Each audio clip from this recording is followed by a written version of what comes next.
Odell Beckham Jr. has been regarded as one of the best wide receivers currently in the league today. Coming out of LSU, Beckham had been voted first-team All-SEC, was named the Paul Hornung Award winner, and broke LSU's single-season all-purpose yardage record with 2,315 yards. Beckham had already proved that he was the lead on the field. In his rookie season, Beckham soared to popularity after an incredible one-handed snag that he made against the Dallas Cowboys in 2014. From there on out, Odell's name has been spoken around the world. Odell Beckham Jr. was projected to go as a first or second rounder in the 2014 NFL Draft. Back in the 2014 Draft, there were 11 players drafted before Beckham. Today, we're going to look at the 11 players selected ahead of him in the 2014 NFL Draft and how their careers are going so far. If you plan on going to any events coming up, make sure you use SeatGeek to purchase your tickets. SeatGeek makes ticket buying easy by giving you a 1 to 10 score and even gives you a view of your seat. You can use our code JDP at checkout to get $20 off your first purchase. Again, make sure to use SeatGeek when buying tickets and use code JDP at checkout for $20 off your first purchase. Let's get right back to the video. The Houston Texans owned the first pick in the draft. Houston needed a strong defensive presence to accent J.J. Watt and allow the Texans' defense to soar to the top of the AFC. Projected as a top 3 draft pick originally, the Texans selected defensive end Jadeveon Clowney from South Carolina. Clowney was diverse enough to do what the Texans needed him to do, shuffling him from linebacker to defensive end to middle linebacker. Wherever he was needed, he was placed. Since Clowney's debut in the league, Clowney has been ranked in the NFL top 100 players 2 times and has been voted into 2 Pro Bowls. Clowney has recorded a total of 62 games played, 29 career sacks, and 2 defensive touchdowns in his career thus far. Clowney still remains a part of the Houston Texans and has just currently received the franchise tag. Clowney's journey in the league is far from over, but one must ask themselves one question. Would Beckham and Hopkins have been the most deadly duo to ever do it? I guess we'll never know. The next pick in the draft was owned by the St. Louis Rams. The Rams needed a reliable tackle that could ensure the safety of the QB. The Rams selected Greg Robinson with the 2nd overall pick. Robinson climbed to the top of the draft board when putting up impressive combine performances. The hope of Robinson becoming the league's next great tackle were high for the Rams. Unfortunately, Robinson struggled to find his place in the Rams' blocking scheme. In 3 seasons with the Rams, Robinson bounced back and forth from guard to tackle until eventually being benched by the Rams. Eventually, Robinson was traded to the Detroit Lions in 2017, and after another disappointing run with the Lions and an unfortunate ankle injury, he found his way to the Cleveland Browns, where he now resides. The Rams ultimately made a mistake with this pick in my opinion. Unfortunately, Robinson was a bust, and the Rams missed out on a few good players they could have picked from. The 3rd pick belonged to the Jacksonville Jaguars, who selected quarterback Blake Bortles out of UCF. Although previously thought that Manziel would take the 3rd pick, the Jags went with a different approach. Bortles has been inconsistent to say the least in his time in the league. Granted, Bortles has his games where he will get the job done. Overall, as a starter, I just don't see the appeal. Bortles played 5 seasons with the Jaguars and has recently been signed to the Los Angeles Rams, where he will most likely ride the bench behind quarterback Jared Goff. With the 4th pick in the 2014 NFL Draft, the Buffalo Bills selected Sammy Watkins. The Bills traded Watkins to the Rams before the 2017 season, and this past year he signed with the Kansas City Chiefs. Watkins is a reliable and lethal weapon when healthy and on the field. Unfortunately, so far, we haven't seen a breakthrough season. Hopefully soon, we'll see Watkins truly take off. The Oakland Raiders owned the 5th overall pick, and with that pick, they selected linebacker Khalil Mack out of the University at Buffalo. If you watched football at all since 2014, you should know that Khalil Mack was the best thing that could have happened to Oakland's defense.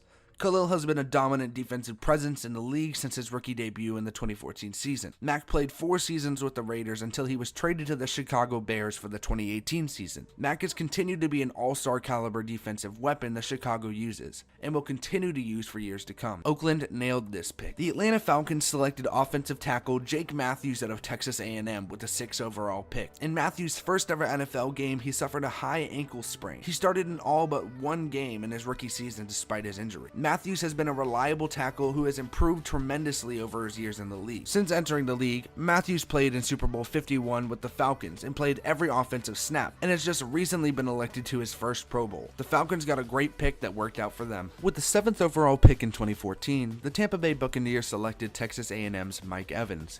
The 8th pick belonged to the Cleveland Browns, who selected cornerback Justin Gilbert out of Oklahoma State. Now Gilbert finds himself suspended from the NFL for violating substance abuse policies. The Minnesota Vikings selected Anthony Barr with the 9th pick. Barr was regarded as the top linebacker prospect in the 2014 draft and was originally projected to go in the top 3 of the draft. Barr has been a heavily used defensive weapon for the Vikings, and since his entry in the league, Barr has been voted into 4 consecutive Pro Bowls. Barr recently re-signed with the Vikings on a 5-year contract. Barr's journey in the league is far from over, and the Vikings made a terrific pick with this one. The Detroit Lions selected tight end Ebron out of North Carolina with the 10th pick in the draft. With exceptional athletic and catching ability, Ebron was an amazing pick for the Lions.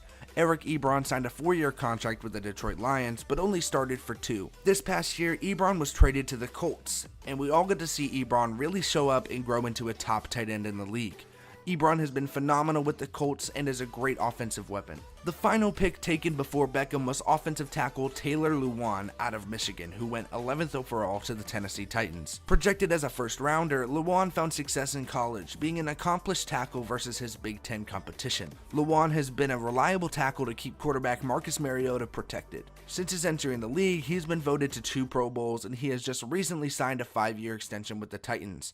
At 27 years old, this tackle's career is far from over. Odell Beckham Jr. was taken 11th overall by the New York Giants. Beckham has shown that he is a lethal weapon on the field to whoever throws to him. The simple fact that Beckham has thrived in the league under Eli Manning is impressive in itself. Beckham has proved that he is the reason for his own success, not his quarterback. Beckham has turned into more of a weapon now with more experience in the league.